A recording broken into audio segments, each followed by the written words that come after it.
ইয়া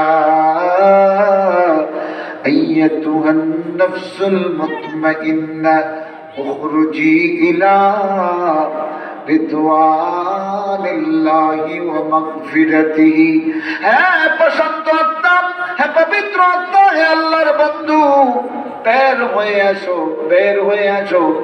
দেখো দেখো, আল্লাহর জান্নাত তোমার জন্য অপেক্ষা করতেছে। সুবহানাল্লাহ। আল্লাহর সন্তুষ্টির দিকে বের হয়ে এসো। মালাকুল মউত যখন এই কথাটা বলে, ফেরেশতারা তখন গোটা জান্নাত বান্দার সামনে ধরে দেয়। বান্দা তখন জমিনে বসিয়া বসিয়া আল্লাহর জান্নাত দেখা শুরু করে। সুবহানাল্লাহ বলে। ও ভাইরা আমার বন্ধুগুলি, রাহমাতুল লিল আলামিন সাল্লাল্লাহু আলাইহি ওয়াসাল্লাম বলেন, এই লোকটারে মালাকুল মউত রূহটা কবজ করেন। রূহটা বদনার নালী দিয়ে যেমনি নির্বিঘ্নে পানি বের হয়, মুমিনের রূহটা তেমনি সসম্মানে বের হয়ে যায়। মালাকুল মউত এইটারে জান্নাতের কাফনের ভিতরে ঢুকাইয়া দেন। সুবহানাল্লাহ।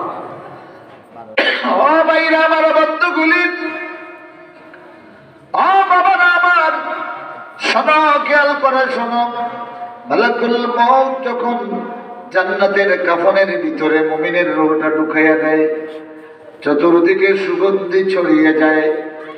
চতুর্দিক থেকে ফেরেশতারা দৌড়ে দৌড়ে আসেন, বলেন, ও মালাকুল মউত থামো, পরিচয় দিয়া যাও, কারে লইয়া আসমানে যাও। এমন সুগন্ধি পাওয়া যাচ্ছে। মালাকুল মউত তখন এই লোকটার এক একটা নেক আমল দিয়ে পরিচয় দেন। অমুক 5 ওয়াক্ত সালাতি বান্দারকে নিয়ে যাচ্ছি, অমুক রোজাদারকে নিয়ে যাচ্ছি, অমুক তাহাজ্জুদ গুজারকে নিয়ে যাচ্ছি। এইভাবে আসমান পর্যন্ত পৌঁছতে পৌঁছতে এক একজন এক এক দল ফেরেশতা তার কাছে আসেন আর বলেন, কারে নিয়ে যাচ্ছ? মালাকুল মউত এই লোকটার এক একটা নেক আমলের পরিচয় দিয়ে দিয়ে যায়। সুবহানাল্লাহ। ও গড়গড়নের মুসলমানগুলি, জীবন এমন ভাবে গঠন করো, তোমার লাশ যখন খাটিয়ার মধ্যে রাখিয়া জানাজার জন্য প্রস্তুত হবে, ঠিক তখন যেন কিছু মানুষ এই কথা মনে করিয়া মনে মনে কান্দে, আহারে ও মৌলা, আমার 5 ওয়াক্ত নামাজের একজন সাথী বিদায় হয়ে গেল। এইরকম যদি আমল গঠন করতে পারো, মসজিদ ভিত্তিক যদি মুমিনদের সঙ্গে তোমার রিলেশন হয়, একটা মুমিনও যদি এই কথা বলে, মৌলা আমার 5 ওয়াক্ত সালাতের একজন সাথী হারাইয়া দিলাম, আল্লাহ রাব্বুল আলামিন বলে, ও ফেরেশতা, আমার বান্দার এই সাক্ষীটা তুই লিখে রাখ। আল্লাহু আকবার। যখন আল্লাহু আকবার। আমার বন্ধুরা, আমার ভাইরা, আরেকজন যদি বলে, আহারে ও আল্লাহ তাআলা, এই লোকটারে নিয়ে আমি অনেক ভালো ভালো কাজ করেছি। গুরুকরণ মাদ্রাসার যখন ওয়াজ আসতো, আল্লাহ পাক এই লোকটারে নিয়ে কতদিন রাত মেহনত করেছি, ওয়াজের জন্য খাটুনি খেটেছে। আল্লাহ বলেন, ও ফেরেশতা, আমার বান্দার নামটা আমার ওলির দফতরে লিখে রাখ। আল্লাহু আকবার। এদিকে ফেরেশতারা মালাকুল মউতকে জিজ্ঞাসা করেন, আর মালাকুল মউত একটা আমলের সাক্ষী দেন। আর ওইদিকে জমিনে যখন বান্দারা সাক্ষী দেয়, আল্লাহ বলেন, ফেরেশতা এইভাবে লিখে রাখ, 40টা সাক্ষী যখন নেক আমলের পূর্ণ হইয়া যায়, আল্লাহ বলেন, ও ফেরেশতা, আমার বান্দার জন্য ইল্লিনের দুয়ার খুলে দে। সুবহানাল্লাহ পড়েন। সোহবতে সালেহ তুরা সালেহ কুনত, সোহবতে তালেহ তুরা তালেহ কুনত, এই বিরাদর দূরে বস আজ ইয়ারে বদ, ইয়ারে বদ বদ তুরবু আদাজ মারে বদ, ইয়ারে বদ বদ তুরবু আদাজ মারে বদ, বহকে জাতে পকো আল্লাহ সমাদ, मिठा दो अपने हस्ती को, गर कुछ मर्तबा चाहो कि दाना खाक में मिलकर गुल गुलजार होता है। বাংলার মুসলমানগুলি, রাসূলের সাহাবীদের বৈশিষ্ট্য ছিল, সাকরাতুল মউতের ওয়াজ যখন শুনতেন, সাকরাতুল মউতের কথা যখন তাদের মনে হতো, কোন মইয়্যিতরে যখন দাফন করতেন অথবা কোন মইয়্যিতের মউতের হালতে যখন তারা উপস্থিত থাকতেন, এই দিন রজনীতে আর ঘুমাইতে পারতেন না, সারা রাত কান্দিয়া যাইত। সুবহানাল্লাহ, সুবহানাল্লাহ। এইরকম লাশ আমরা নিজেরা কত দাফন করি কি করি না? মৌতের কথা কি, নিজের মৌতের কথা কি ইয়াদ হয়? ও ভাইরা আমার, বন্ধুগুলি শোনো, খেয়াল করিয়া শোনো। তোমার প্রতিবেশীর টিকেটের সময় হয়ে গেছে, কাছাকাছি হয়ে গেছে শুনিয়া তোমার ভিতরে টেনশন আসে। বাড়িতে গিয়ে দেখো আমার টিকেটের মেয়াদ কয়দিন আছে। টেনশন পয়দা হয় কিনা? আহারে, মেয়াদ শেষ হয়ে যাচ্ছে, টিকেটের সময় হয়ে যাচ্ছে, আমার ফ্লাইটের সময় হয়ে যাচ্ছে, একটা টেনশন পয়দা হয়।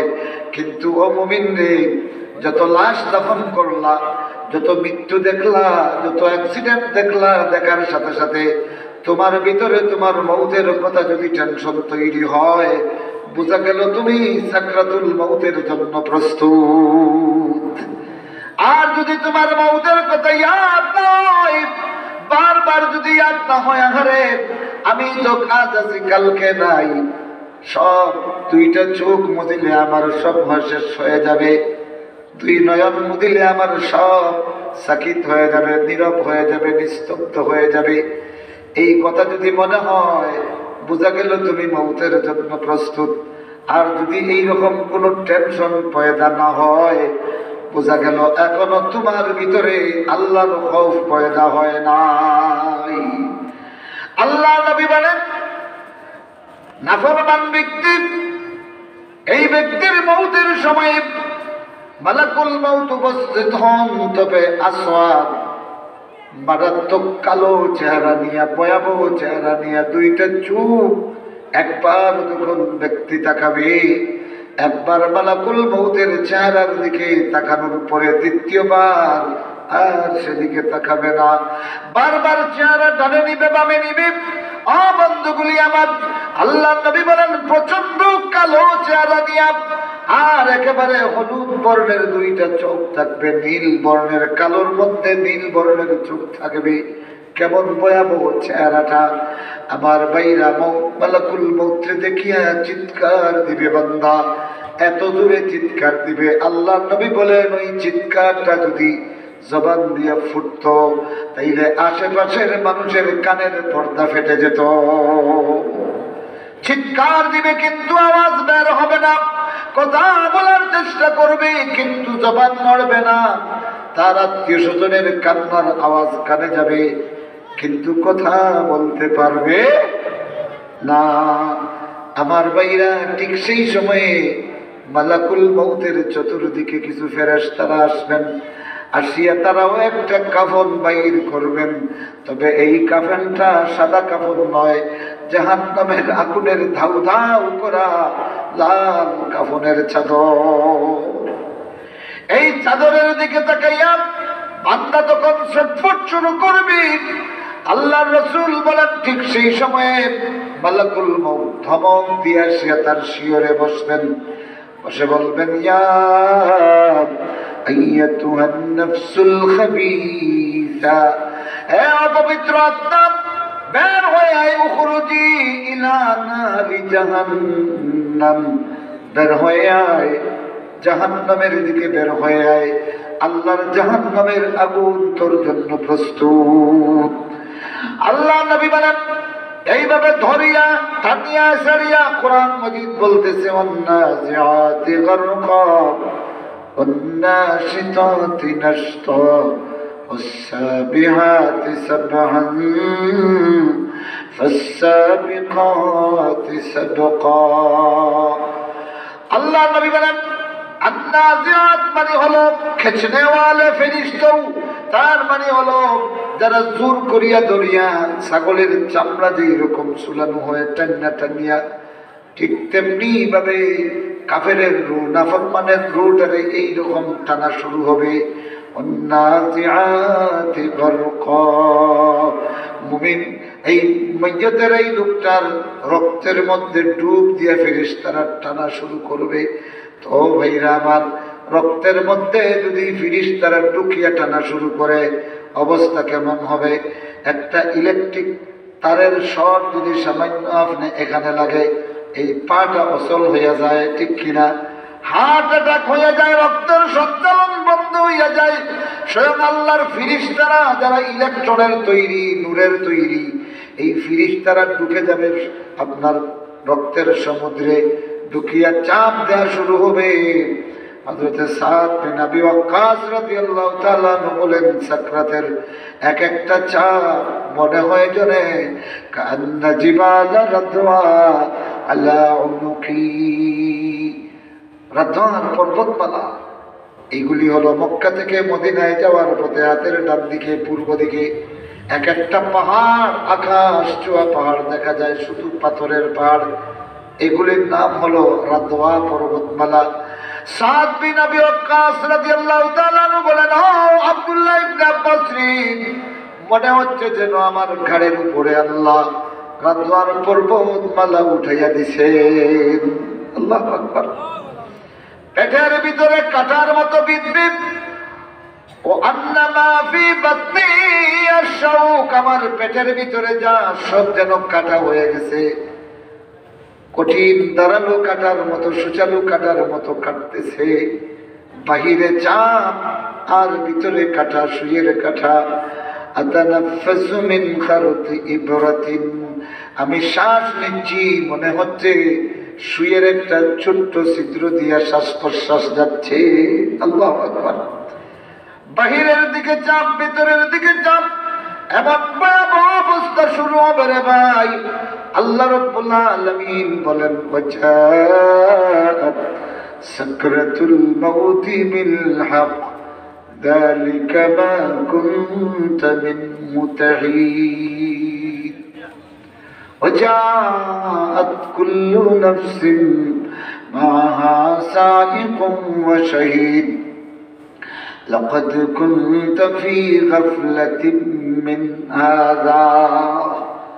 পাপিষ্ঠগুলি সাকরাতের সময় যখন জাহান্নাম দেখবে, এদিকে টান শুরু হবে, ওদিকে নেককারের জন্য যেমনি জান্নাত ধরা হবে, ঠিক তেমনি বদকারের জন্য জাহান্নাম ধরা হবে।